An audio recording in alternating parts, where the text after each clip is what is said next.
پھر آپ پر فتویٰ آئے گا کہ آپ نے کیوں حضرت عائشہ صدیقہ رضی اللہ تعالیٰ عنہا کو خطا پر کہا، اور پھر مجدد الفسانی پر کیا فتویٰ لگائیں گے، کبھی ادھر بھاگ جاتے ہیں کبھی ادھر بھاگ جاتے ہیں، ایک موقف پر قائم رہ کر دکھائیں۔ یہ ہمارے سامنے نقل ہے، ہم نے یہ آپ کے سامنے پیش کر دی، بار بار آپ کو کتاب دکھاتے ہیں۔ اگر ہمت مردانہ اور جرت ہے تو اس کے مصنف پر فتویٰ لگا کر دکھائیں، علامہ شمس قرانی کو کافر بول کر دکھائیں، ان کو گستاخ اور توہین والا بتا کر دکھائیں۔ بسم اللہ الرحمن الرحیم، صلی اللہ علی حبیبہ محمد وآلہ وسلم۔ کچھ دن پہلے برطانیہ میں سنی کنونشن کے نام سے عوام اہل سنت کو ایک دفعہ پھر گمراہ کرنے کی مذموم کوشش کی گئی۔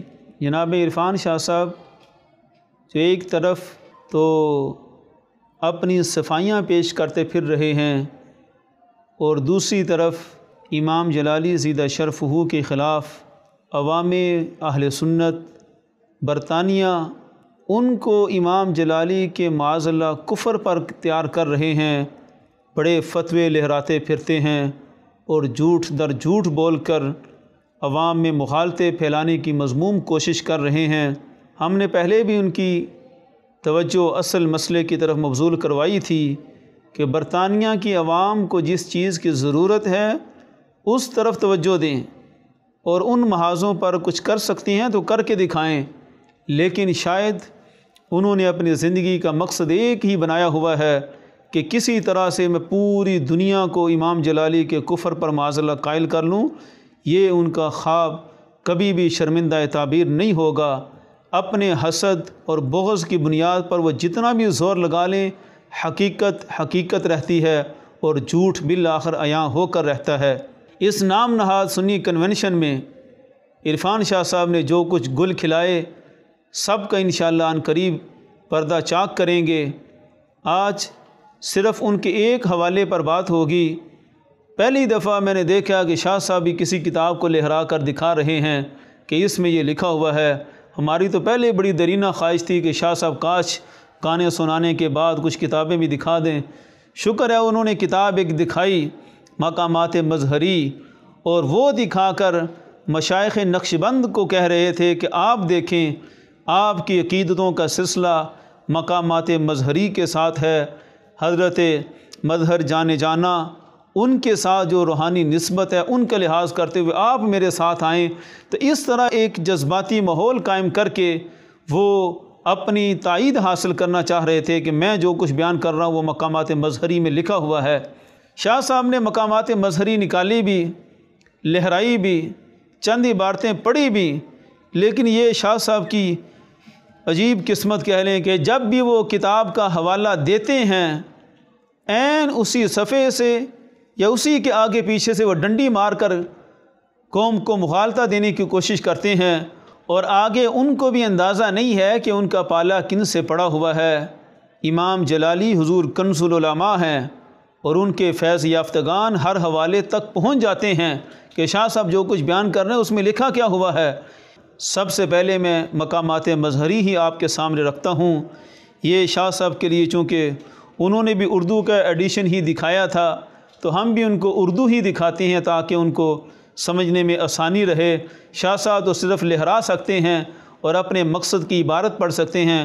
یہ ہم سارا سکین آپ کے سامنے پیش کرتے ہیں۔ سکین حاضر ہے، 20واں مکتوب ہے حضرت مظہر علیہ رحمہ کا۔ اس میں آپ نے جو کچھ عقیدہ اہل سنت بیان کیا یہ اس کے اول سے ہی ظاہر ہے۔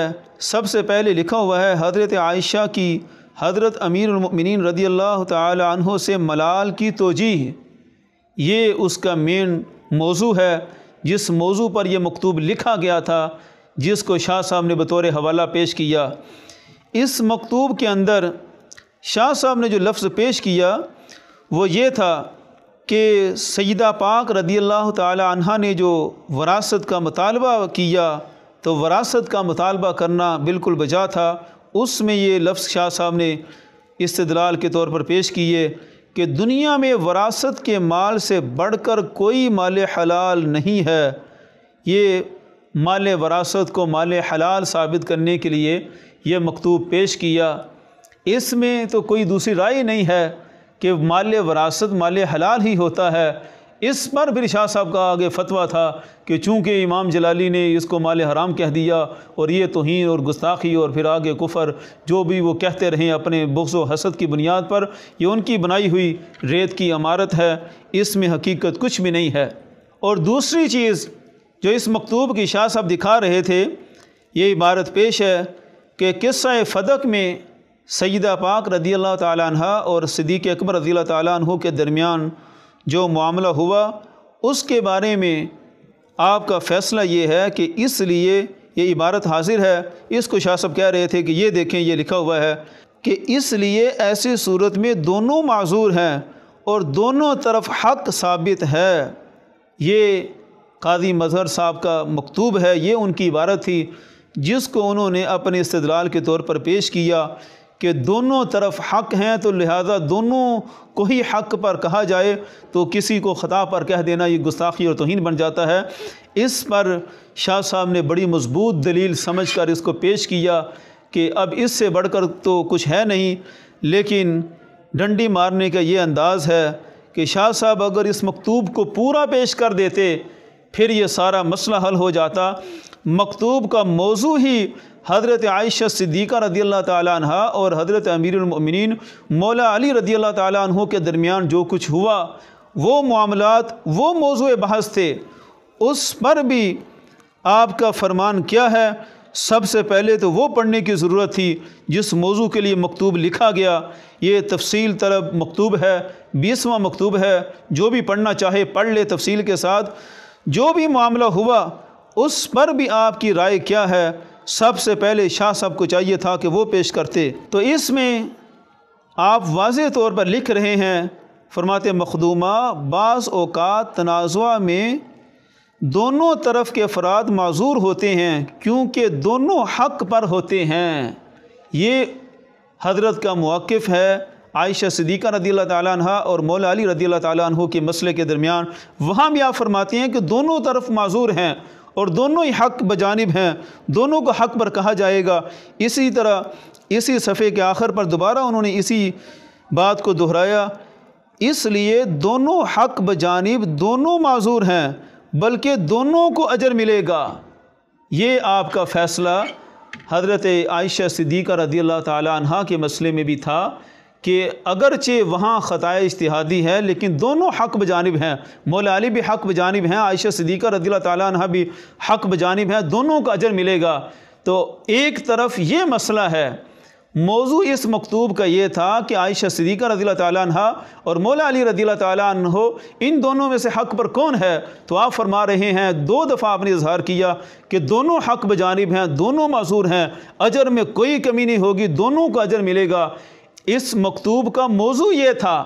ضمناً پھر آپ نے مثال کے طور پر قضیہ فدق کو ذکر کیا اور اس میں پھر بیان کیا کہ سیدہ پاک رضی اللہ تعالیٰ عنہ اور صدیق اکبر رضی اللہ تعالیٰ عنہ دونوں ہی حق بجانب ہیں، دونوں معذور ہیں، یہ ضمناً انہوں نے ذکر کیا۔ اب آپ یہ مسئلہ سمجھیں کہ یہ دونوں ہی طرف جب حق ہے، دونوں کو ہی اجر ملے گا، تو مسئلہ پھر کیا ہے؟ پھر خطا پر کہنا کیسے ہے؟ اور عرفان شاہ صاحب نے تو خود عائشہ صدیقہ رضی اللہ تعالیٰ عنہ کو خطا پر کہا، اور آج تک ہمارے علم کلام کی کتابوں میں بار بار اس بات کو دہرایا گیا، مجدد الفسانی سے لے کر اعلیٰ حضرت تک سب نے ذکر کیا کہ سیدہ عائشہ صدیقہ رضی اللہ تعالیٰ عنہ کا جو فیصلہ تھا وہ خطا اجتہادی پر مبنی تھا۔ تو یہ جو فرما رہے ہیں کہ دونوں حق بجانب ہیں، اس کا مفہوم کیا ہے؟ تو اس کے لیے آپ کو حضور کنز العلماء کا پورا ایک سیمینار سننا ہوگا کہ جب جانبین سے اجتہاد ہو تو جب خطا بولا جاتا ہے تو اس کے مقابل کون سا لفظ مراد ہوتا ہے؟ تو ایک ہوتا ہے ابتدائی اجتہاد اور ایک ہوتا ہے انتہائی اجتہاد۔ ابتدائی اجتہاد میں دونوں طرف حق ہوتا ہے اور انتہائی اجتہاد میں ایک جانب خطا واقع ہوتی ہے۔ تو یہ فرق آپ کو ملحوظ رکھنا پڑے گا کہ ایک ہے ابتدائی اجتہاد اور ایک ہے انتہائی اجتہاد۔ اعلیٰ حضرت علیہ الرحمہ نے جو پورا فیصلہ دیا فتاوی رضویہ شریف میں کہ ابتدائی اجتہاد کے اعتبار سے دونوں کو حق پر کہا جائے گا، اس وجہ سے دونوں کو اجر بھی ملے گا، کیونکہ نیت میں کوئی فساد نہیں ہے، نیت میں کوئی خرابی نہیں ہے، لیکن ابتدائی اجتہاد کا مسئلہ اور ہے، انتہائی اجتہاد کا مسئلہ اور ہے، کیونکہ انتہائی اجتہاد کا مسئلہ یہ ہے کہ وہ اجتہاد اللہ کے حکم کے موافق ہوا یا نہیں ہوا۔ والحق عند اللہ واحد، حق اللہ کے ہاں واحد ہی ہوتا ہے۔ اس لیے انتہائی اجتہاد میں ایک جانب خطا اجتہادی ہوتی ہے اور دوسری جانب حق ہوتا ہے۔ تو یہ سارے محدثین، مفسرین، علماء متکلمین سب کا فیصلہ یہی ہے۔ آپ قاضی مظہر صاحب کا مکتوب پیش کر رہے تھے، ان قریب ہم حضرت مجدد الفسانی کے مکتوبات پیش کریں گے۔ مجدد الفسانی نے تو اتنے مقام پر عائشہ صدیقہ رضی اللہ تعالیٰ عنہا کو خطا پر کہا، اور وہاں بھی مطلق خطا ہے، لیکن چونکہ بولنے والے حضرت مجدد الفسانی ہیں، مراد یقیناً خطا اجتہادی ہے، تو وہ انتہائی اجتہاد کے اعتبار سے کہہ رہے تھے، اور حضرت قاضی مظہر صاحب ابتدائی اجتہاد کے اعتبار سے کہہ رہے تھے۔ اس لیے اس کو خلط مبحث کے طور پر پیش نہ کریں۔ یہ اہل سنت کے اصول اور قواعد ہیں۔ بڑی باتیں کرتے ہیں کہ اہل سنت کے قواعد یہ ہیں، اصول یہ ہیں۔ کبھی اہل سنت کے قواعد اور اصول پڑھ کر بھی آئیں اور ان قواعد اور اصول کے مطابق عبارتیں پڑھ کر، کتابیں دکھا کر، صرف لہرانی نہیں ہے، کتابیں دکھا کر فیصلہ کریں، پھر پتہ چلے گا کہ حق بات کیا ہے۔ اور اگر آپ مصر ہیں کہ دونوں طرف حق ہے اور کسی طرف خطا کی نسبت کرنا گستاخی ہے، تو اس بنیاد پر سب سے پہلے تو گستاخی کا فتویٰ آپ پر آئے گا، کیونکہ اس مکتوب میں حضرت قاضی مظہر صاحب نے جو فیصلہ دیا ہے وہ حضرت عائشہ صدیقہ رضی اللہ تعالیٰ عنہ کے لحاظ سے دیا ہے کہ وہ بھی حق پر ہیں، ان کو کوئی خطا پر نہ کہے۔ ضمناً مثال جو ہے وہ پیش کی، جس کو آپ نے حوالے کے طور پر شامل کر لیا۔ اصل پر آئیں، پھر آپ پر فتویٰ آئے گا کہ آپ نے کیوں حضرت عائشہ صدیقہ رضی اللہ تعالیٰ عنہ کو خطا پر کہا، اور پھر مجدد الفسانی پر کیا فتویٰ لگائیں گے، وہ بھی خطا پر کہہ رہے ہیں۔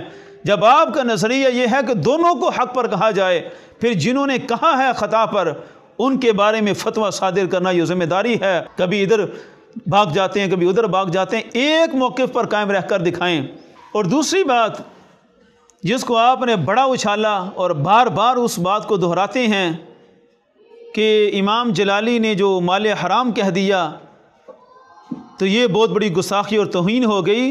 کسی بات کو پیش کرنے کا بھی کوئی انداز ہوتا ہے، انصاف بھی کوئی چیز ہوتی ہے۔ امام جلالی نے جو حوالہ پیش کیا یہ میرے ہاتھ میں موجود ہے، کئی دفعہ میں آپ کو دکھا چکا ہوں، یہ میرے ہاتھ میں موجود ہے، الکوثر الجاری الی ریاض احادیث البخاری۔ اس کی عبارت پڑھی تھی ہمارے امام جلالی زیدہ شرفہ نے۔ اس میں جو کچھ لکھا تھا وہی بیان کیا گیا۔ اس میں یہ بیان کیا گیا تھا کہ اگر سیدنا صدیق اکبر رضی اللہ تعالیٰ عنہ باغ فدق دیتے تو خرابی کیا تھی، کیوں نہ دیا، دے دیتے تو حرج کیا تھا۔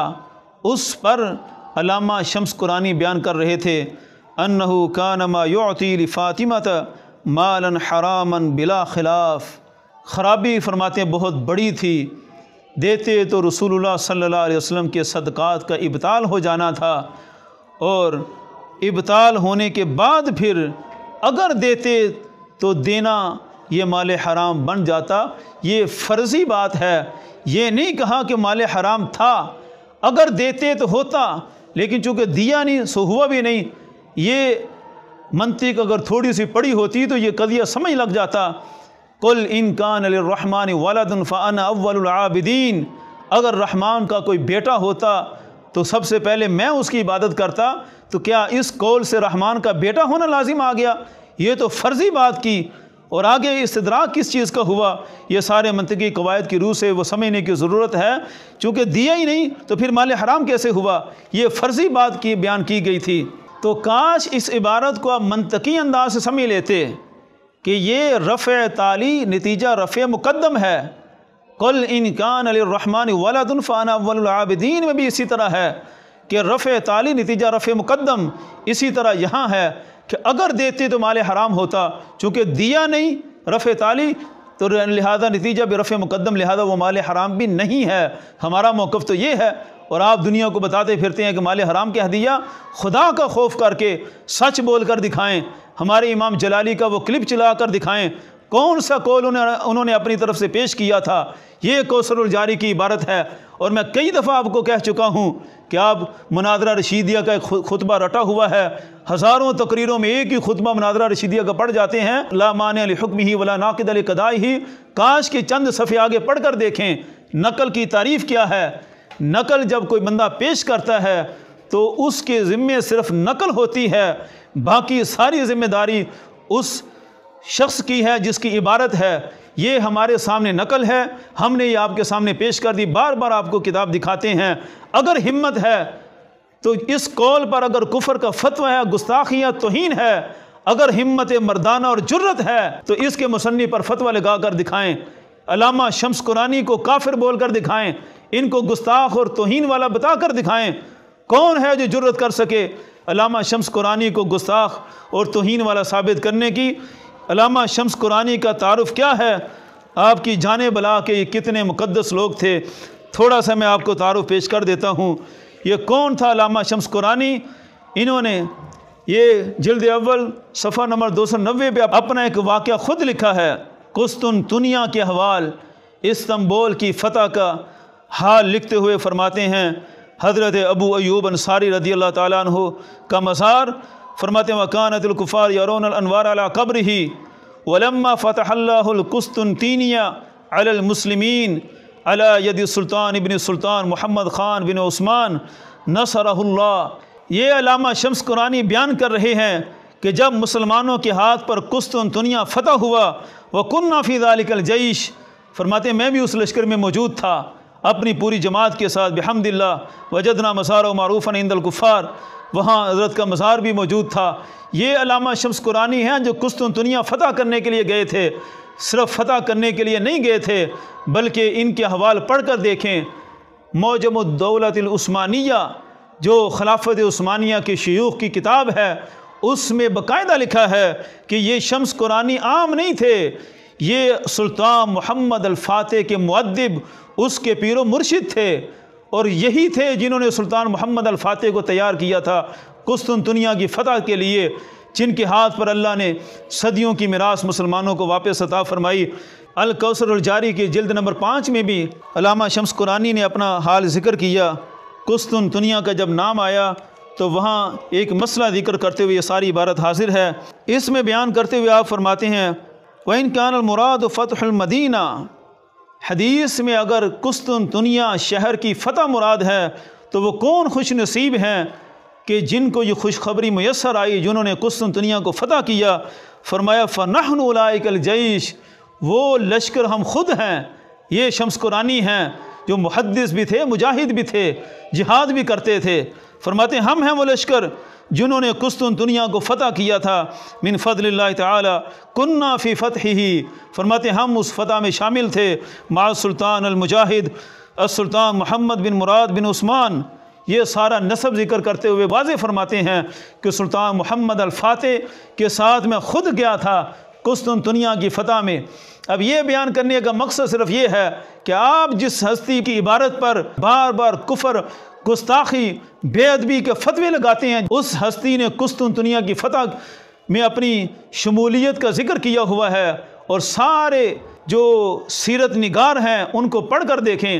امام سیوطی نے نظم العقیان کے اندر باقاعدہ ذکر کیا کہ شمس قرانی وہ مؤدب السلطان محمد الفاتح تھے، انہوں نے ہی سلطان محمد الفاتح کو ادب سکھایا، اس کے پیر و مرشد تھے، اور اس کتاب کے اندر باقاعدہ یہ ذکر کیا کہ انہوں نے ہی ان کو تیار کیا تھا قسطنطنیہ کی فتح کے لیے۔ اتنے حوالے موجود ہیں۔ اب قسطنطنیہ کی فتح اور اس میں علامہ شمس قرانی کی شرکت، نہ صرف شرکت بلکہ سلطان محمد الفاتح کے پیر و مرشد کی حیثیت سے وہاں جانا، وہاں جہاد کرنا، وہاں دن رات دعائیں کرنا، یہ اتنی بڑی خدمت۔ اب اس کو ہم بار بار کیوں بیان کرتے ہیں؟ اس وجہ سے کہ قسطنطنیہ کو فتح کرنے والا لشکر کوئی عام نہیں تھا، اس کی خوشخبری تو رسول اللہ صلی اللہ علیہ وسلم نے دی ہوئی ہے۔ یہ مسند احمد بن حنبل کی حدیث ہے، اس کو بھی ذرا اچھی طرح دیکھ لیں اور پھر فتویٰ لگائیے گا۔ رسول اللہ صلی اللہ علیہ وسلم کا فرمان لَتُفْتَحَنَّ الْقُسْطُنْطِينِيَّ فَلَنِعْمَ الْأَمِيرُ أَمِيرُهَا وَلَنِعْمَ الْجَيْشُ جَيْشُهَا، فرمایا کہ قسطنطنیہ ضرور فتح ہوگا اور اس فتح کرنے والا لشکر بھی بڑا عظیم ہوگا، اس لشکر کا امیر بھی بڑا عظیم ہوگا۔ تو یہ وہ خوش نصیب لشکر تھا جن کی پیش گوئی رسول اللہ صلی اللہ علیہ وسلم فرما کر گئے۔ نبی کریم صلی اللہ علیہ وسلم تو ان کی تعریف فرما کر گئے۔ فَلَا نِعْمَ، نعمہ کون سا کلمہ ہے، کس کے لیے آتا ہے؟ مدح کے لیے آتا ہے یا ذم کے لیے آتا ہے؟ جس کے لیے رسول اللہ صلی اللہ علیہ وسلم فرمائے فَلَا نِعْمَ الْأَمِيرُ أَمِيرُهَا وَلَا نِعْمَ الْجَيْشُ، پورا لشکر ہی بڑا عظیم ہے، اور آپ اس کو بے سا بنا رہے ہیں کہ وہ بڑے برے تھے معاذ اللہ جنہوں نے یہ باتیں لکھ دیں۔ شرم آنی چاہیے۔ جن پر رسول اللہ صلی اللہ علیہ وسلم نے فخر کیا ہو ان پر کفر، گستاخی، بے ادبی، توہین کے فتوے یہ آج کل کے وہ ملا لگائیں گے جو گوریوں کے جرمٹ میں کرکٹ کھیلتے نظر آتے ہیں۔ ان کو کیا خبر حدیث کیا ہے، ان کو کیا خبر رسول اللہ صلی اللہ علیہ وسلم کا دین کیا ہے؟ فتوے لگاتے ہیں تو ان پر لگا کر دکھائیں۔ آئندہ جب بھی بات کریں، آج میں نے دوبارہ یہ سارے حوالے پیش کیے ہیں، مال حرام والی بات کریں تو پوری بات کریں، وہ تو قیاس استثنائی کے طور پر پیش کی گئی، اور جنہوں نے بات کی ہے وہ یہ ہیں جن پر رسول اللہ صلی اللہ علیہ وسلم نے خوشی کا اظہار کیا۔ سارے لشکر کو دیکھ کر نبی کریم صلی اللہ علیہ وسلم پیش گوئی فرما رہے تھے، اس لشکر کے امیر کو عظیم کر رہے ہیں، اور عظیم جن کے آگے جھکا ہوا ہے، جس عظیم کی تربیت کی ہے وہ علامہ شمس قرآنی، اس کو آپ گستاخ اور بے ادب شمار کر رہے ہیں۔ کیسے فیصلہ ہوگا؟ اس لیے جرت ہے، مجھے انتظار رہے گا اگلے کنونشن میں آپ علامہ شمس قرآنی پر کیا فتویٰ لگاتے ہیں۔ جب بھی یہ قول پیش کریں تو ان پر فتویٰ لگا کر دکھائیں، پھر پتہ چلے گا آپ کی جرت رندانہ کا۔